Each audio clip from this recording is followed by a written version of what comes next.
오늘은 최인호의 소설 타인의 방 위기 파트가 되겠습니다. 자, 이 위기 파트는 결국은 거리에서 돌아온 그가 딱 집에 돌아왔는데 아내가 없네.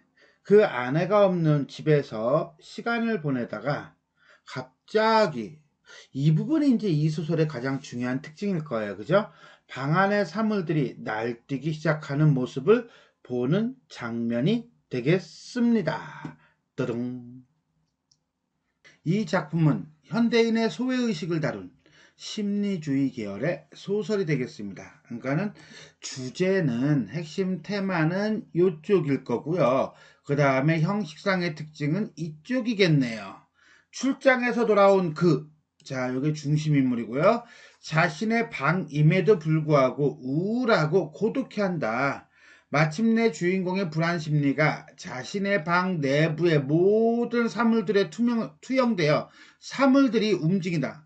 그러니까 이게 비현실적인 어떤 상황을 설정하고 있는 거네. 그죠? 물건들이 막 움직인대. 그의 주변에 있는 모든 사물은 이제 어제의 사물이 아니며 낯설고 불편하다. 곧 내 방이지만 사실은 내 방이 아니라 다른 사람의 방, 타인의 방이 된 것이다. 인간적 유대가 없는 생존 공간인 아파트라는 상징적 공간을 통해 이웃과의 단절, 현대 문명으로 인한 소외의식 이런 것들을 집중적으로 드러내고 있다 라고 보시면 되겠습니다. 트랜지스터는 끄지 않고 나간 탓으로 윙윙거리고 있었다. 그는 그것을 껐다. 아내의 옷이 침실에 너저분하게 깔려있고 구멍난 스타킹이 소파 위에 누워있었다. 그러니까 급하게 나갔나 봐요. 그죠? 다리 안쪽을 조이는 고무줄이 탁자 위에 놓여있었다. 루즈 뚜껑이 열린 채 뒹굴고 있었다. 자, 이 정도면 뭐 뛰쳐나간 건가? 암튼 간에 그는 우선 배가 고팠으므로 부엌 쪽으로 갔는데 상 위에는 밥 대신 뭐가 있어? 빵이 있어. 아내가 메모를 놨잖아. 그지? 메모를 놓고 그 다음에 잠깐 나갈게요 했는데 밥이 없고 뭐가 있어? 빵 몇 조각이 굳어서 종이처럼 딱딱해져 있어. 그렇다면 이건 나간 지 꽤 오래된 거죠. 벌써 몇 날 며칠 된 거야. 그렇게 보면 돼요. 그러니까 이 아내는 지금 나간 지 꽤 오래되었다는 거죠. 더더군다나 이 빵을 먹으면 씹으면서 고무줄을 씹는 기분이래. 그렇다면 이것은 음식이 아닌 거지. 한마디로 요것만 보면 아내는 남편을 식구로 같은 사회 공동체로 가족 공동체 구성원으로 우리가 이제는 인정하고 있지는 않은 거예요. 왜? 이건 사람이 먹을 게 아니잖아. 최소한의 인간적 대우도 받지 못하고 있는, 그리고 가장 가깝고 따뜻해야 할 부부간의 사랑이 메말라져 버린 그런 모습을 통해서 현대인의 비인간화를 보여주고 있다라고 할 수가 있겠습니다. 이건 좀 너무한 편인걸. 그는 쉴 새 없이 투덜거렸다. 나 같으면 투덜 안 해요. 안 먹어요. 나가 사 먹지. 그는 마땅히 더운 음식으로 대접을 받아야 했다. 이게 내가 원하는 거야. 기대했던 거야. 그뿐인가? 정리된 실내에서 파이프를 피워물고 음악을 들어야 했을 것이다. 이게 인간적인 삶이고 이게 대우받는 삶인 거죠. 하지만 그는 운수 나쁘게도 오늘 밤 혼자인 것이다. 그래서 그는 신문을 보려고, 이 신문은 바로 뭡니까? 그렇죠. 세상과의 소통 매개가 될 거야. 훑어보았지만 신문이 없어. 신문이 없다는 건 결국 외부 세계와 어떻게 소통할 수 있는, 또는 외부 세계를 알 수 있는 그런 대상이 하나도 없다는 거죠. 완전히 외부 세계와 단절된 공간이다 라고 볼 수가 있는 거예요.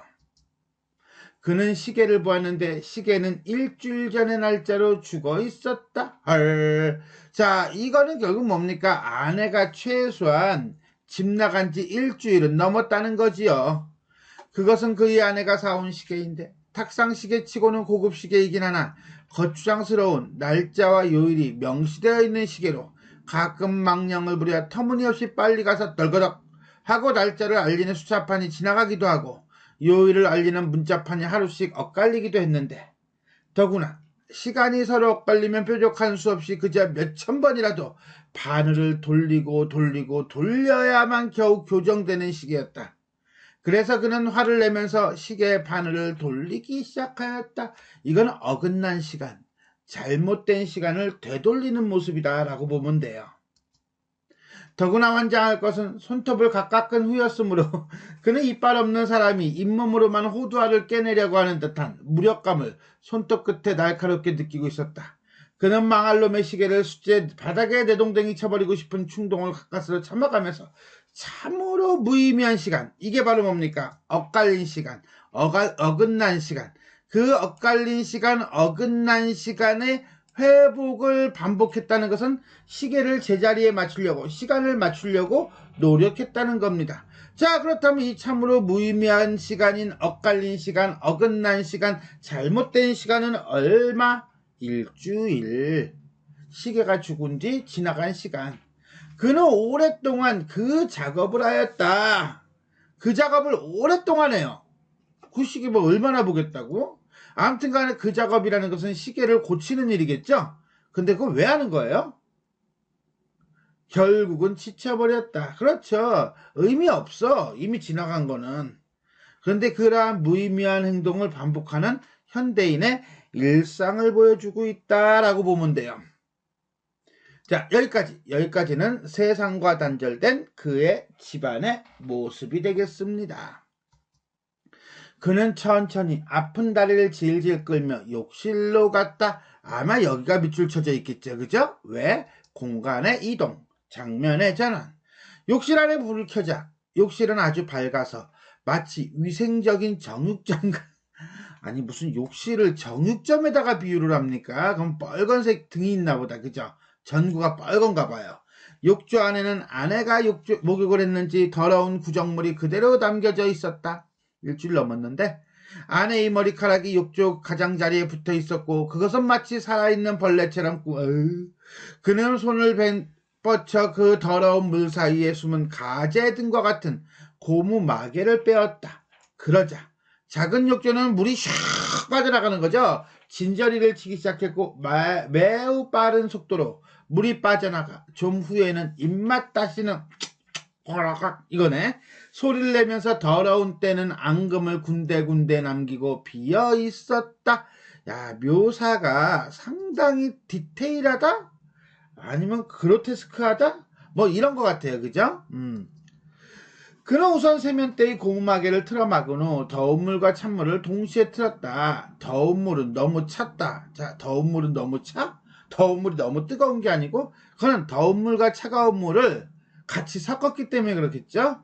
그는 얼굴에 잔뜩 비누 거품을 문질렀고 그래서 그는 마치 분장한 도화역자의 얼치기 바보 같았다. 도화역자라고 하는 것은 이거는 그 삐에로 있죠. 삐에로 얼굴에다 그림 그린 사람. 그 어릿광대. 그렇지. 그 어릿광대를 생각하시면 될 거예요. 그래서 도화역자는 어릿광대를 그린 미술작품의 제목이라고 하는데 그냥 삐에로라고 생각했대요. 어쨌거나 간에 분장한 삐에로 어릿광대의 얼치기 바보 같았다. 한마디로 이거는 자기가 자기 자신에 대해서 낮추는 일종의 자괴감이 드러나는 표현이다 라고 볼 수 있습니다. 그는 자동 면도기가 일주일 전에 그가 출장 가기 전에 사용했던 것처럼 그대로 날을 세우고 놓여 있는 것을 발견했다. 면도기의 칼날 부분엔 아직도 비누기가 남아있었고 그 사이로 자른 수염의 잔해가 좀 지저분하네. 그죠?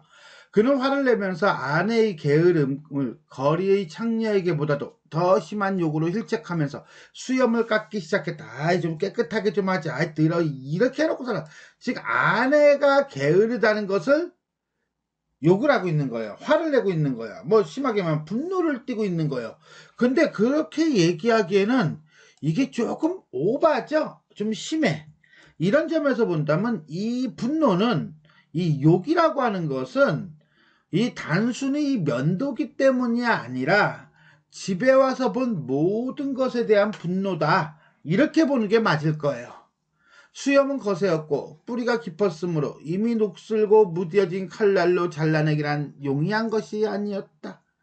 때문에 그의 얼굴 두어 군데를 베었고 그 중 하나는 너무 피가 크게 베어져 피가 베어 나왔으므로 얼핏 눈에 띄는 대로 휴지 조각을 상처에 밀착시켰다. 자, 이건 나도 이런 경험이 있긴 해요. 면도하다가 이렇게 살짝 비어가지고 침좀 좀 바르고 휴지 살짝 찢어가지고 붙인 부분 그런 경우가 있어요. 그런데 지금 여기서는 그런 분위기는 아닌 거예요. 그죠? 약간 실수해서 하는 그런 게 아니라 위에 보면은 나왔던 이전에서 그가 겪었던 고독이라든가 아니면은 이 장면들, 욕실에서의 장면이라든가 이런 것과 맞물린다면 마치 이거는 어떤 괴물을 보는 듯한 매우 섬뜩하게 처리가 되어 있다? 이렇게 우리가 정리할 수 있습니다. 그러니까 이거는 이 장면이 단순히 그냥 보면은 일상적인 장면 중에 하나일 수도 있겠지만 앞에 있는 내용들과 연결시켰을 때는 이거는 일상적이라고 보기는 조금 어렵다. 이렇게 보시면 되겠어요. 휴지는 침바른 우표처럼 얼굴 위에 붙어졌다. 우표는 매끈거리는 녹말기로서 접착된다. 하지만 그의 얼굴에서는 피로써 붙여졌다. 그는 화를 내었다.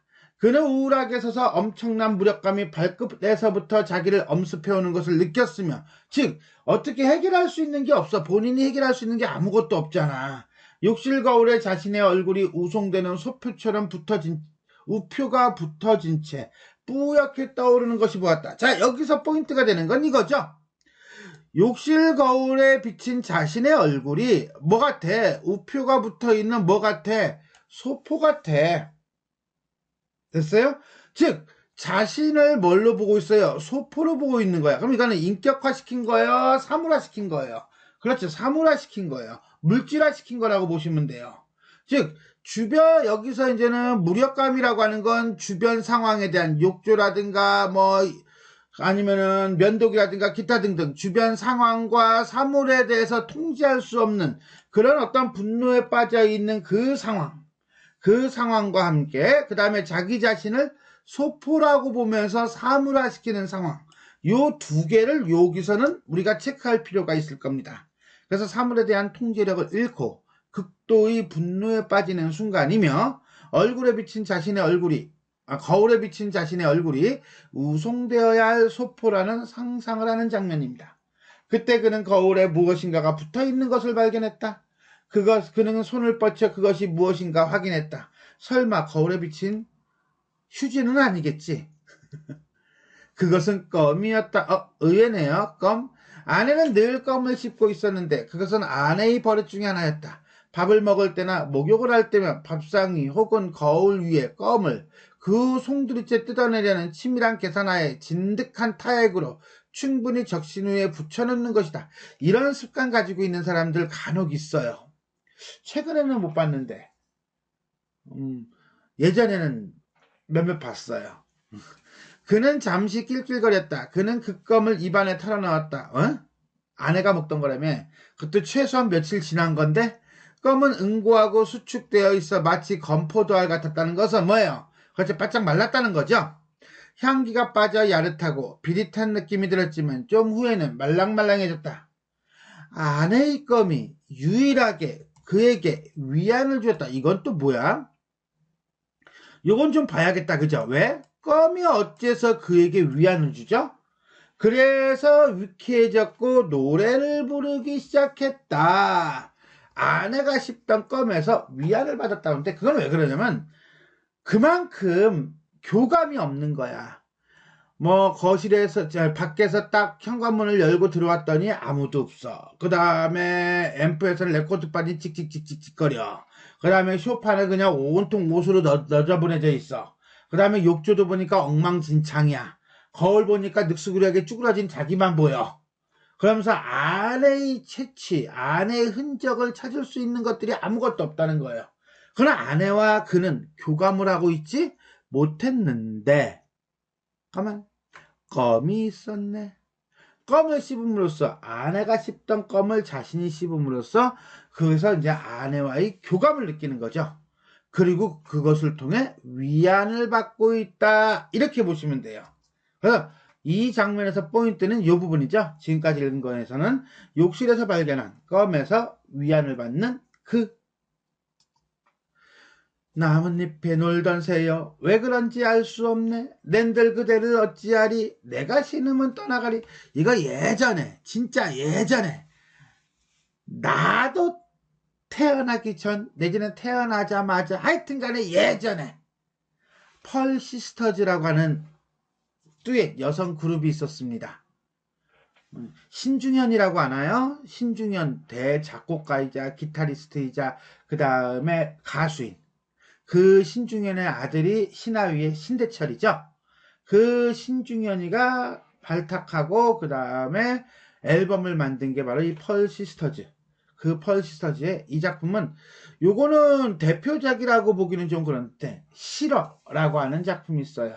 그 싫어라고 하는 노래인데 자 그것을 노래를 부르는데 왜 불러? 기분이 좋아서 위안을 받아서 그죠? 근데 위안을 받아서 노래를 불렀는데 가사 내용이 이건 좀 그래. 나뭇잎에서 놀던 새야. 그렇다면 지금은 나뭇잎에서 놀아 안 놀아? 안 놀아. 떠나갔다는 거예요. 그럼 지금 떠나간 사람이 나야? 그야? 아니죠. 아내죠. 그러니까 이건 아내를 가리키는 거예요. 왜 그런지 나는 알 수가 없네. 왜? 낸들 그때를 어찌하리. 약간 체념적인 태도를 보여주고 있나요? 내가 싫으면 떠나가야지. 그렇죠. 상황을 인정하고 체념을 하고 있습니다. 분명히 껌을 씹으면서 위안을 받고 있다라고 했는데 내용으로 보면 오히려 아내가 떠나는 것을 인정하는 그런 태도를 보여주고 있죠. 그럼 이건 좀 맞지 않지 않나? 언밸런스하지 않나? 라고 생각하는데 이건 역으로 생각하면 내가 아내로부터 자유로움을 얻는 거예요. 이런 점에서 본다면 오히려 자유를 느끼기 위해서 기존 지금에 있는 상황을 체념하고 있다 라는 것이고 이것은 그가 사실은 아내에게서 위안을 받지 못했으며 그의 의식이 지금 분열되어 있음을 암시하고 있다 라고 할 수가 있겠습니다. 그의 목소리는 목욕탕에서 웅장하였다. 그렇죠. 이게 목욕탕에서 김 있을 때도 소리 지르면 크게 들리잖아요. 온 방안이 쩌렁쩌렁거리고 소리가 빠져나갈 구멍이 없었으므로 종소리처럼 욕실을 맴돌았다. 그는 휘파람도 후이후이 불기 시작했다. 자, 그런데 이거는 기분이 좋긴 좋은데 안 좋은 거야.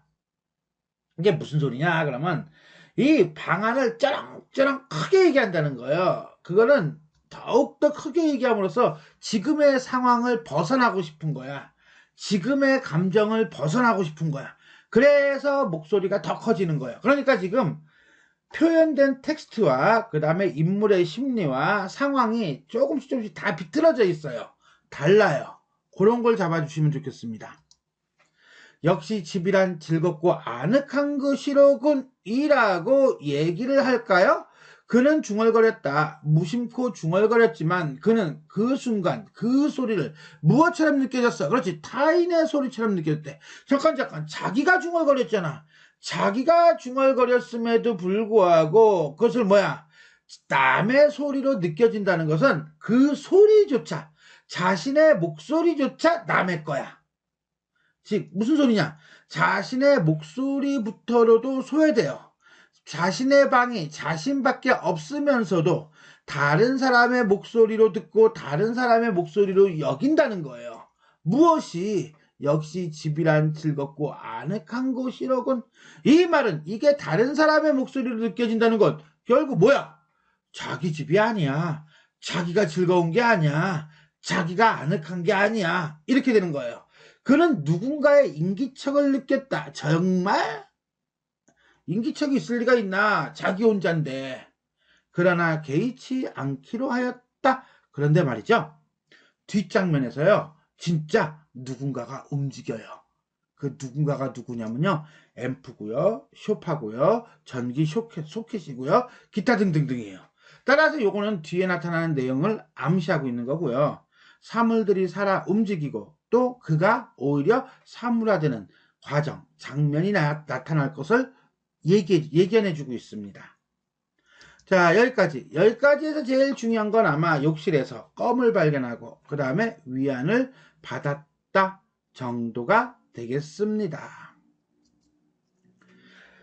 그는 욕실 거울 앞에 확대경이 놓여 있는 것을 발견했다. 물론 그는 그것이 그서 용도를 알고 있었다. 그것은 아내가 겨드랑이의 털이나 코 밑에 솜털을 제거할 때 쪽집게와 더불어 사용하는 것으로 그는 그것을 쥐어들었다.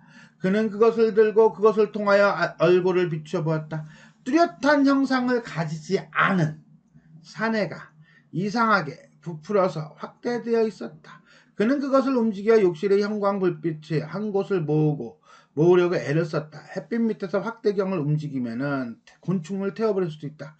그는 끈끈하고 축축한 욕실에서 한기를 선뜻선뜻 느껴가며 형광불빛도 모아지나? 하여튼 모으려고 빛을 모아 뜨거운 기운을 집중시키려고 땀을 흘리고 있었다. 그는 긴 지난 여름날의 하지를 느끼고 있었던 것이었다. 자, 이 장면 뭐예요? 확대경으로 형광등이 됐든 햇볕이 됐든 빛을 모으려고 하는 이 장면은 왜 그런 거죠? 그렇죠. 이건 위에서 앞에서 아내와의 교감에 결국은 실패한 거잖아요. 그래서 이제는 확대경이라는 사물에 집착하고 있는 거예요. 근데 이 내용이 어디서 많이 본 듯한 느낌적인 느낌이 들지 않나요? 다른 작품에서. 그랬더니 이상의 날개에서 나아가 아내의 방에서 하는 장난하고 약간 분위기가 비슷하지요. 네, 비슷해요. 지난 여름은 행복하였다. 그는 생각하였다. 그러자 그는 그것을 입으로 중얼거리고 싶은 충동을 느꼈다. 그래서 그는 소리를 내었다. 그럼 행복했었지. 행복했고 말고 그는 여전히 자신의 소리에 놀라면서 뒤를 돌아다보았다. 그러나 그의 곁에는 아무도 없었다. 예전에는 행복했는지 모르겠지만 지금은 그렇지가 않다는 거죠. 그는 좀 무안해졌고 부끄러워졌으므로 과장해서 웃어 제쳤다. 역시 현실에 대한 긍정적 태도, 부정적 태도. 그렇죠. 현실을 부정하려는 태도가 되겠습니다. 오케이. 그는 키 큰 맨드라미처럼 우울하게 서서 그를 노려다보고 있는 샤워 쪽으로 다가갔다. 샤워 쪽으로 갈 때마다 그는 키를 재고 싶은 충동이 느낀다. 이게 걸려 있으니까 그러겠죠? 샤워 모가지는 사형당한 사형수의 목처럼, 야, 표현이 전부 다 극단적이에요. 그죠? 좀 엽기적이라고 해야 되나요? 그 엽기적이에요. 근데 가만히 보면은 이 샤워기를 그 자신이라고 봅시다. 그 자신은 결국 사형당한 사형수예요. 일종의 알레고리로 읽을 수 있는 거예요. 인간관계가 끊겼잖아. 그는 샤워기의 양옆에 튀어나온 더운 물과 찬물을 공급하는 조종관을 잡았다. 그는 더운 물 쪽으로 매우 조심스럽게 틀었다. 그러자 뜨거운 비가 쏟아져 내리기 시작했다. 욕실 바닥에 타일을 때리고 금시에 수증기가 되어 올라왔다. 그는 신기하다. 이것은 어제의 물이 아니다라고 그는 의식한다. 어제의 물이 아니다라고 하는 것은 어제의 사물과는 다른 사물이다라는 거죠. 어쩌면 사물이 아닐 수도 있고, 오랜 암흑 속에서 눈을 뜬 사내처럼 그는 신기했다. 그러면 오래된 암흑 속에서 눈을 떴다는 것은 예전에는 눈을 감고 있었다는 거야. 그것도 깜깜한 암흑 속에서. 즉 사물을 제대로 파악하지 못하다가 이제서야 비로소 새로운 인식을 갖게 되었다는 거예요. 그는 이번엔 찬물을 더운 물만큼 튼다. 그 차가운 물은 이제 예사의 찬물이 아니라고 그는 의식한다. 물은 그의 손바닥 위에서 너무 뜨겁기도 했고 차갑기도 해서 그는 잠시 망설이다가 이윽꽃감을 질겅질겅 씹으며 사나운 비바다 속으로 뛰어든다. 비바다가 뭐예요? 그죠? 샤워기에서 떨어지는 물줄기죠. 그는 더운 물이 필요한 얼굴을 핥고 추미의 신발을 신어버린 소녀처럼 매끈거리면서 몸을 타고 흘러내리는 감촉을 즐기고 있다. 자, 여기까지 욕실 샤워기 아래에서 주위 사물에 새로운 인식을 갖게 되는 그의 모습이 나타나고 있습니다. 그는 음악을 들으면서 소파에 길게 눕는다. 이제는 소파로 왔네요. 가스탠드의 은밀한 불빛이 온 방안을 우울하게 충전시킨다. 그는 마치 천장 위에서 보면 사람처럼 보이지 않는다. 그는 부동의 자세로 누워있다. 때문에 그는 가구의 정물로 보인다. 자, 진짜 가구의 정물은 아니겠지만 그가 마치 가구처럼 보인다는 거예요. 이거는 그도 역시 마찬가지로 하나의 사물화 되어가는 과정이죠. 그러한 사물화 되어가는 과정이 서술자의 시각에서 처리되고 있다는 거. 요거 하나 챙깁시다.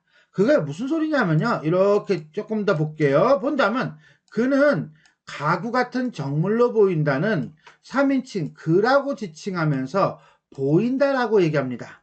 이거는 나가 아니라 그에 대한 서술자의 관찰자적 시선과 목소리가 드러나고 있는 거예요. 일종의 서술자 개입이라고 보면 되겠어요. 편집자적 논평이라고 볼 수도 있고요. 이렇게 해서 제3자가 볼 때 마치 정물로 보인다.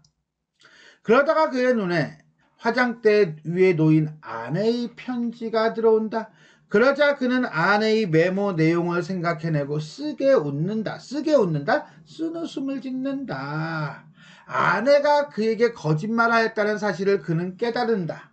그런데도 아내는 오늘 전보를 받았다고 잠시 다녀오겠노라고 장인에게 유독해서 가보겠다고 편지를 쓰고 있다. 그는 웃는다.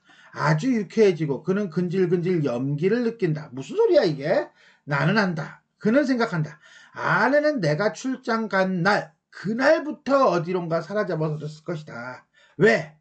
아내는 내일 저녁 내가 돌아올 것을 예측하고 잘해야 내일 모레 아침에 도착할 것이다. 결국 그는 도착할 날짜보다 먼저 하루 이틀 정도 먼저 온 거예요.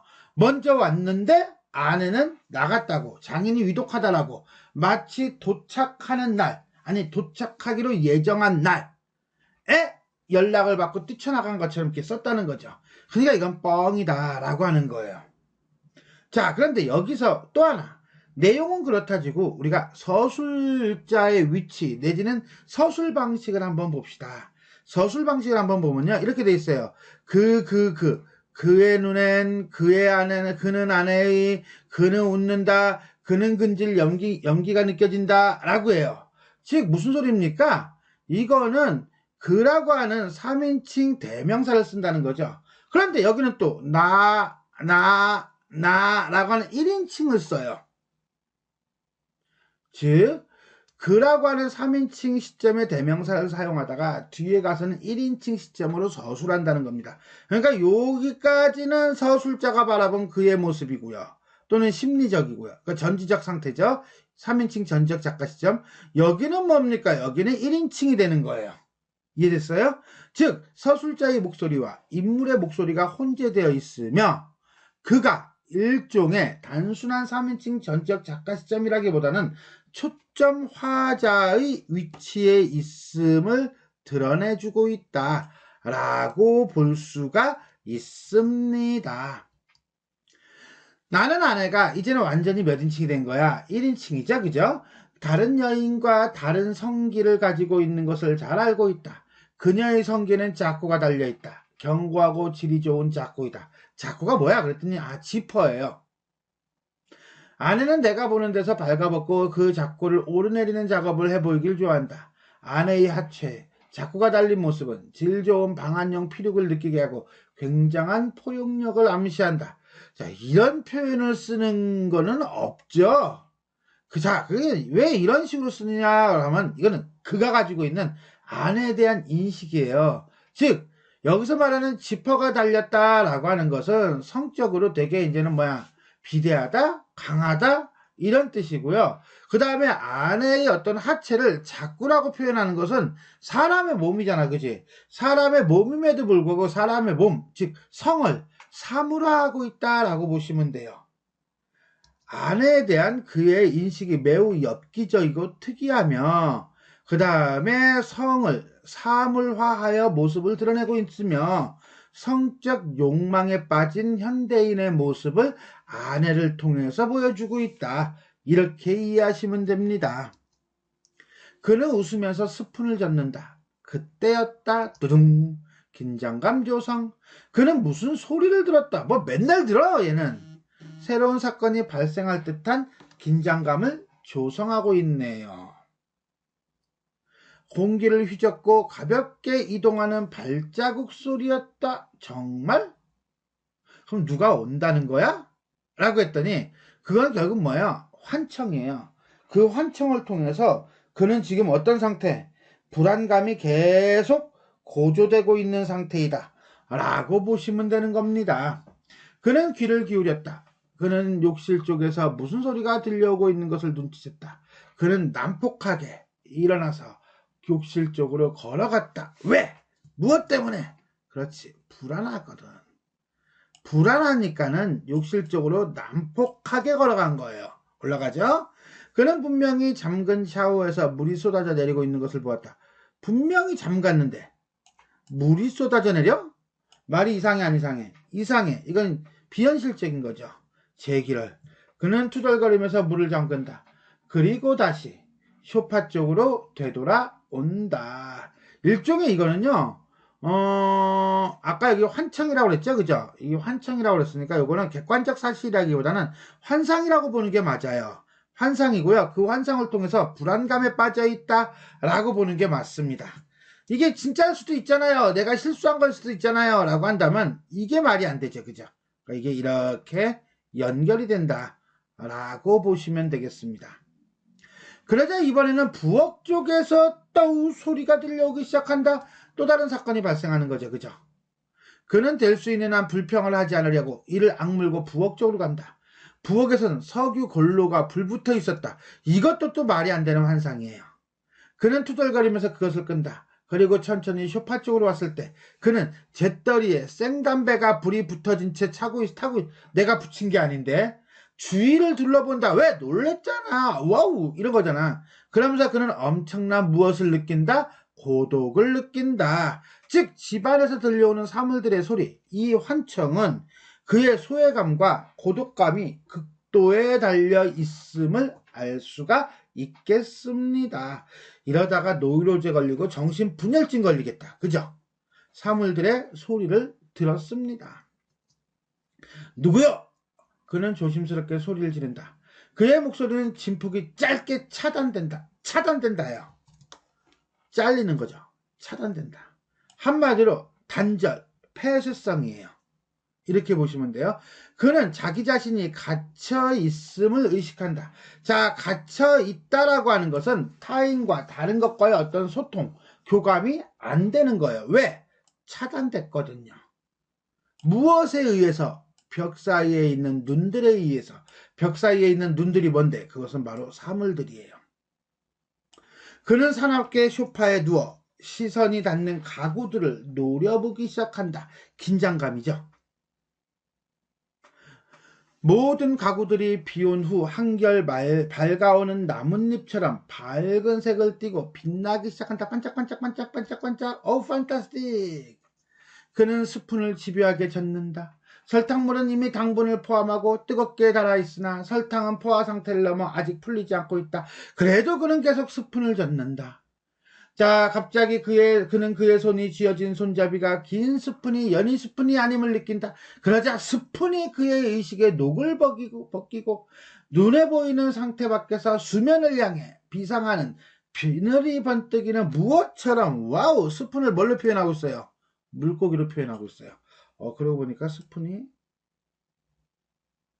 커피 수저 말고 이렇게 생겼잖아.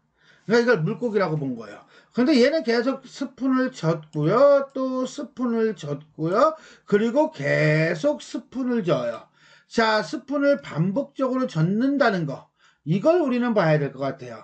자, 이거는 결국 뭡니까? 집요하게 설탕물을 젓는 행위는 그가 긴장하고 있음을 보여주는 거예요. 그 다음에 뒷부분에서 또 우리가 특징적으로 봐야 되는 거 뭐죠? 물고기처럼이죠. 그죠? 자, 의식의 녹을 벗기고 수면을 향해 비상하고 그 다음에 물고기처럼 튀어오릅니다. 자, 스푼이 산 생선처럼 물고기처럼 살아 움직이는 것을 경험합니다. 의식의 녹이 벗겨지면서 그의 의식이 사물을 고정시키는 관점을 버리고 움직이는 사물의 창원까지 어떻게 됐어요? 진입했음을 보여주고 그 다음에 눈에 보이는 상태 밖에 즉 이거는 실제 장면이 아니야. 환상적인 장면이야. 라고 하는 것까지 보여주고 있습니다. 그는 힘을 다해 스푼을 쥔다. 그러자 스푼은 산 생선을 만질 때 느껴지는 뿌듯한 생명감과 안간힘의 요동으로 충만된다. 한마디로 생생하게 살아있는 듯하다. 그리고 소나기에 쥐어진 스푼은 손가락 사이를 민첩하게 빠져나간다. 헐, 진짜 살아있어. 이거 놓친 거 아닐까? 그는 잠시 놀란 나머지 입을 벌린 채 스푼이 물고기라며. 근데 무슨 허공을 날아. 그러면 허공을 나르며 중력 없이 둥둥 떠서 흐르는 것을 보았다. 이거 환상이죠. 야, 이거 만약에 드라마나 영화로 쓰면 CG 엄청나게 들어가겠다. 그죠? 스푼을 통해 인식하게 된 초현실적 상황에 대한 그의 반응이에요. 그는 온 방 안의 물건을 자세히 보리라 다짐하고 눈을 부릅뜬다.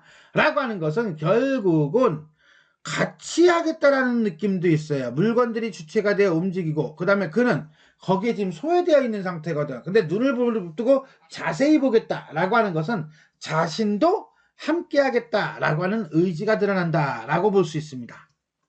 그러자 그의 의식이 닿는 물건들마다 일제히 흔들거리면서 흥을 돋우기 시작하는 것이다. 이건 또 무슨 소리야? 라고 한다면 이런 거예요.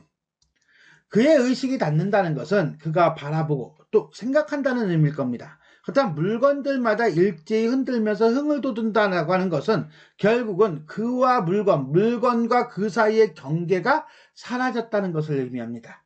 이런 점에서 본다면 결국 사물과 그의 경계가 사라지고 또한 그 스스로도 한낱 무엇으로 사물로 전락하고 있음을 느끼게 한다. 이러한 것을 우리는 뭐라고 한다? 초현실주의적 기법이라고 한다. 라고 보시면 되겠습니다. 그는 스위치를 넣는다. 자, 이제 스위치를 넣어요. 불을 켜는 거죠. 불을 킨다 이거예요. 그거는 결국 뭐야? 불을 켜면 그렇죠. 현실로 돌아오겠죠. 현실로 돌아온다는 것은 환상의 세계에서 벗어나고 싶은 거예요. 그렇다면 불을 끈다는 것은 그렇죠. 현실에서 환상으로 들어가는 거죠.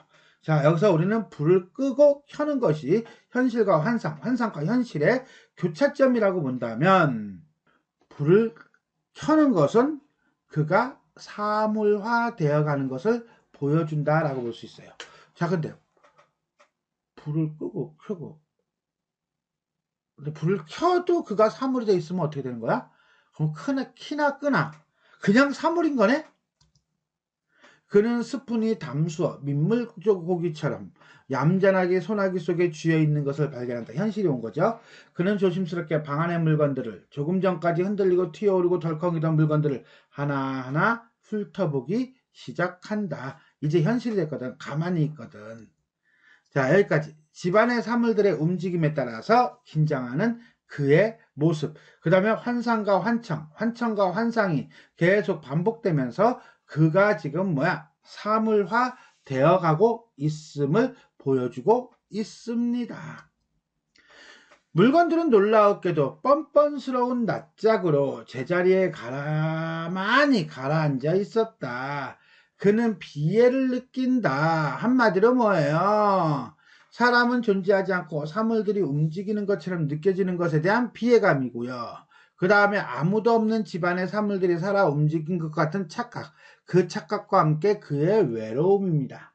결국은 불을 켜니까는 사물들이 본래의 사물로 되돌아왔어. 현실로 온 거죠. 무사무사 아무 일도 없었어. 아내 속에서 그러나 비웃으며 물건들은 누가 비웃고 있어? 그렇지. 물건들이 비웃고 있는 거야. 물건들이 누구를 비웃고 있어? 그를 비웃고 있는 거야. 라고 생각을 하는 거야. 그래서 그는 투덜거리면서 스위치를 내려버렸어요. 스위치를 내렸다는 것은 뭐예요? 현실에 머무르는 거야? 아니야. 비현실로 그냥 가버리는 거야. 즉 그는 현실에 있기를 포기하는 거죠. 그리고 소파에 앉아 단 설탕물을 마시기 시작한다. 자, 이제 비현실이 됐잖아. 그랬더니 방 안에 어두운 구석구석에서 수근거리는 소리가 들려온다. 어둠과 어둠이 결탁을 하고 잠깐 어둠과 어둠은 다 같이 한꺼번에 어두워지는 거 아니야? 라고 하는데 여기서는 어둠을 복수형으로 표현하고 있어요. 독특하죠? 역적 모의를 한다. 자, 여기서 역적이라고 하는 것은 역적 모의라는 것은 그거죠. 어떤 기득권을 뒤집어 엎고서나 피기득권자가 기득권을 찾는 거야. 권력을 찾는 거야. 쉽게 얘기해서 뒤집어 엎는 거란 말이에요. 자, 그렇다면 사물이 인간에게 역적 모의를 한다는 것은 사물은 항상 오브젝티브, 객체였단 말이죠. 인간이 주체였는데 사물이 주체가 되겠다라고 하는 모의일 거예요. 그러면서 친구야, 같이 얘기합시다.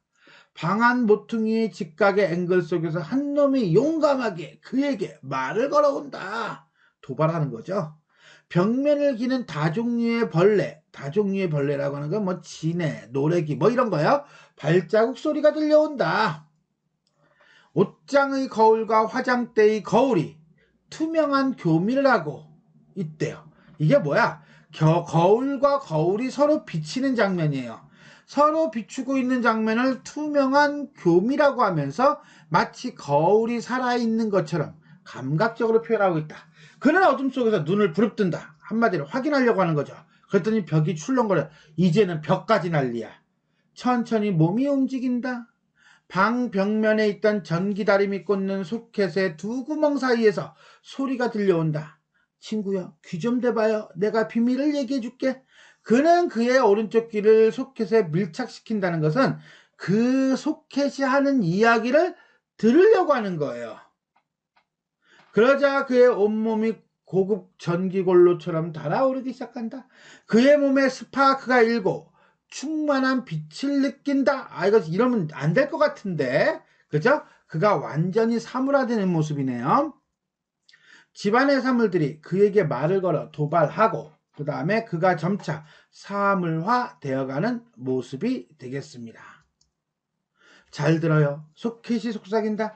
마치 트랜지스터에 이어폰을 꽂은 목소리처럼 그의 목소리는 귓가에만 사근거린다. 오늘 밤 중대한 쿠데타가 있을 거예요. 겁나지 않으세요? 겁나죠? 자, 쿠데타. 이건 아까 역적모의하고 같은 거예요. 즉, 방 안에 있는 사물들이 반란을 일으킨다는 거야. 객체로서 존재하던 사물들이 이제는 주체가 되겠다라고 얘기하는 거죠. 그거를 누가? 그렇지. 소켓이 누구에게, 그에게만 살짝쿵 얘기해 준다는 거야. 그럼 배신이야? 아니야. 결국 그도 사물이라는 거죠. 즉 그가 사물로 변할 것임을 알려주는 거하고 똑같은 거예요. 그는 소켓에서 귀를 뗀다. 그리고 맹렬한 기세로 다시 스위치에 불을 넣는다. 불을 넣는다는 건 뭐예요? 킨다는 거야. turn on 한다는 건 현실로 돌아오겠다는 거야. 인정할 수 없어. 불이 들어오면 모든 술렁임은 도료처럼, 한마디로 시멘트에 쫙 칠한 것처럼 밀착하고, 모든 것들은 치사하게도 누가 치사해? 그가 치사해? 아니야. 사물들이 치사해. 그죠? 그것은 결국 뭐야? 여전히 불안하다는 거죠. 시치미를 떼고 있다. 그는 불을 켠 채 다시 또 켰어. 왜지? 왔다 갔다 하는 거야. 화장대로 다가간다. 그는 투덜거리면서 키가 크고 낮은 모든 화장품을 열어 감시한다. 그리고 찬장을 열어 그 안에 가지런한 빈 그릇들, 성냥통, 촛대, 옷장을 열어 말린 바다 생선처럼 걸린 옷들, 그리고 그들의 주머니도 검사한다. 왜? 불안하거든. 무섭거든. 그러니까 다 체크하는 거야. 옷들은 좀 괘씸하지만 얌전하게 주머니를 털어 보인다. 그는 하나하나 보리라고 다짐한다. 서랍을 뒤져서 남은 물건도 조사한다. 왜? 불안하거든. 그러다가 이미 건조하여 건드리기만 해도 부서질 듯한 낙엽 몇 송이를 발견한다. 이때 이 낙엽은 자연이죠. 사물이 아니에요. 그죠? 근데 이것이 어때요? 부서질 듯해요. 자연성, 생명성은 이미 다 무너진 거야. 그것은 그에게 지난 가을을 생각하게 했고 그는 잠시 우울해졌다. 그는 다시 사진틀 속에 퇴색한 사진도 잠시 유심히 들여다본다. 책상에 꽂힌 뚜껑에 씌운 책들도 관찰하였다. 그는 부엌으로 가서 석유골로의 심지도 관찰하였다. 덮개가 있는 것은 그 내용물 검사하였으며 침대도 들어서 털어도 보았다. 심지어는 변기도 들여다보았으며 창틈 사이도 들여다보았다. 왜? 불안하거든. 물건들은 잘 참고 마치 세금 잘 부는 국민들처럼 얌전하게 그의 요구에 응해주었다. 그러나 그가 들여다보는 물건은 본래 예사의 물건이 아니었다. 그것은 이미 어제의 아무런 감정이 없는, 그냥 생명이 없는 그런 물건이 아니라 이제는 스스로가 움직일 수 있는, 생명을 가지고 있는 그런 물건이었다. 라는 것은 진짜 생명을 가지고 있다라기보다는 뭐예요? 이 물건에 대한 그의 인식이 달라졌음을 알 수가 있어요. 즉, 이 그가 모든 집안의 물건들을 다 이렇게 들쑤시고 다니는 것은 집안에 있는 모든 사물들이 어제와는 다르게, 이전과는 다르게 인식이 되고 있다. 낯설게 인식이 되고 있다. 라고 보시면 되겠습니다. 그는 한층 더 깊은 피로를 느끼면서 거실로 돌아와 술병에 술을 잔에 가득 부어 단숨에 들이켰다. 그러자 그는 아주 쓸쓸하고 허무맹랑한 고독감에 느꼈다. 그래서 그는 다시 한 잔을 그득히 부어 연거푸 단숨에 들이마셨다. 술맛은 짜고 싱겁고 달고도 썼다. 뭐니 이게? 그는 어디쯤인가 피다 남은 꽁초가 있을 것이라고 생각하고 서랍을 뒤지다가 말라빠진 담배꽁초를 발견했다. 그는 그것에 불을 붙였다. 술기운이 그를 달아오르게 하고 그를 격려했기 때문에 그는 아동처럼 큰 소리로 노래를 부르기 시작했다. 나뭇잎에 놀던 새여 왜 그런지 알 수 없네. 낸들 그대를 어찌하리. 내가 싫으면 떠나가야지. 아까 했던 노래죠? 그는 벌거벗은 채 온 방 안을 서성거리기 시작했다. 그는 그것이 일상사인 것처럼 걷고 그리고 뛰었다. 그는 부엌을 답사하였고 그럴 땐 욕실 쪽이 의심스러웠다. 욕실 쪽을 보고 있노라면 그는 거실 쪽이 의심스러웠다. 그는 활차는 뭐예요? 도르래처럼 뛰고 또 뛰었다. 그러나 그는 아무런 낌새도 발견해낼 수가 없었다. 왜 이 난리를 하고 있죠? 그렇죠. 불안하거든. 뭐 이거는 방법이 없어요. 그냥 불안한 거예요. 설명할 게 이거밖에 없는 거예요. 지금 솔직히. 무생물에 놀란다는 것은 부끄러운 일이다 라고 그는 생각했다. 그렇지, 이것들은 다 물건이야. 이제 좀 정신이 나네. 그죠? 이성이 조금 회복된 거야. 그러자 그는 비로소 안심이 되었다. 이 물건들 따위 별것도 없는 것들이 이렇게 되는 거죠. 그래서 거만스럽게 걸어가서 스위치를 왜 내리기는 내리지 마. 꼭 이러다 사고 난다니까. 어쨌거나 간에 그가 스위치를 내리자 비현실적인 세계로 뿅 트랜스 하겠네요. 헐. 스크롤의 압박이 팍팍 느껴지는데 딴 거 없어요. 어둠이 말리온 휴지 조각이 내 의가 책상을 받친 4개의 다리가 윷들이 크레용들이 혁대가 성냥개비가 꽃송이가 벽이 온갖 사물들이 전부 다 생난리를 치고 있는 거야. 그러자 트랜지스터가 안테나를 세우고 물구나무 서기를 시작했다. 생난리나. 그러자 잿더리가 박수를 치기 시작한다. 소켓 부분에서는 노래가 흘러나온다. 낙숫물이 신기해서 신을 받쳐들던 어린 때의 기억처럼 그는 자그마한 우산을 펴고 화환처럼 황홀한 그의 우주 속으로 뛰어든 셈이었다. 대단하죠? 그런데 그것에 대한 그의 반응은 뭡니까? 그렇죠? 공범자가 되고 싶은 욕망이 생겼다는 거예요. 이거는 결국은 뭡니까? 인간으로서의 어떤 모습을, 아이덴티티를 지키기보다는 사물과 자신을 동일시하다 못해 이제는 사물이 되고 싶은 욕망까지 보여주는 거죠. 그러나 인간과 인간의 관계 속에서는 해결할 수 없는 그 무엇, 그것이 바로 뭡니까? 소외의식이죠. 고독감이죠. 그것을 사물을 통해서 해결하려고 하는 것과 같은 겁니다. 자, 환상에서 벗어나고 싶은 그의 심리와 또 환상과 함께하고 싶은 욕망이라고 보시면 됩니다. 자, 여기까지를 보면서 우리는 최인호의 소설 타인의 방 위기 파트를 보았습니다. 좀 많이 길었어요. 어찌 본다면 개인적으로는 이 위기 파트가 가장 핵심 파트가 아닌가 싶어요. 그래서 이 모의고사 자주 나오진 않았어도 모의고사나 각종 시험을 보면 이 위기 파트가 참 많이 나옵니다. 자, 첫 번째 우리가 이 위기에서 봐야 되는 것은 껌이에요. What is 껌? 껌이 도대체 무엇이길래 이 껌을 통해서 위안을 받고 노래까지 부르는가 라고 하는 거예요. 자, 요거는 어떻습니까? 이렇게 봐야죠. 아까도 잠깐 얘기했는데 껌은 아내가 씹던 껌이며 오랜 시간 거울에 붙어 있었던 껌임에도 불구하고 그 껌은 아내를 떠올리는 매개가 됩니다. 즉 아내의 흔적이라는 거죠. 집에 들어왔는데 아내는 없고 맞이하는 아내는 없고 아무것도 없는 이 상황에서 껌은 유일하게 아내의 흔적이기 때문에 그 흔적을 씹으면서 위안을 받는 것이다. 이 말은 역으로 생각한다면 그는 그만큼 외롭다 라고 볼 수가 있겠습니다. 두 번째, 시점, 혼재와 자유간접화법. 자, 이건 아까 얘기했던 거하고 똑같은데 3인칭과 1인칭, 1인칭과 3인칭이 막 섞이죠. 한 문단 안에서 섞이기도 하고요. 그 다음에 문단을 달리하면서 나타나기도 합니다. 그의 눈에는 화장대 위에 놓인 아내의 편지가 있었다. 그러자 그는 이런 식으로 여기는 3인칭이에요. 그런데 나는 아내가 다른 여인과 다른 성기를 가지고 있다는 것을 알고 있다 라고 하는 건 1인칭이에요. 즉 1인칭 시점과 3인칭 시점이 자유롭게 이동하고 있는데 이런 걸 우리가 자유간접화법이라고 합니다. 1인칭 직접화법과 3인칭 간접화법의 중간이라고 보시면 돼요. 이러한 화법을 통해서 분열된 자아의 심리적이고 언어적인 곤란함, 무엇을 표현하기가 애매할 때 또는 극적으로 형상화하고자 할 때 그럴 때 효과적으로 쓰인다라고 보시면 되겠습니다. 자, 아까 내가 이 장면을 읽으면서 어떤 장면을 읽으면서 이 이상의 날개와 비슷하다라고 했는데 이 제목이에요.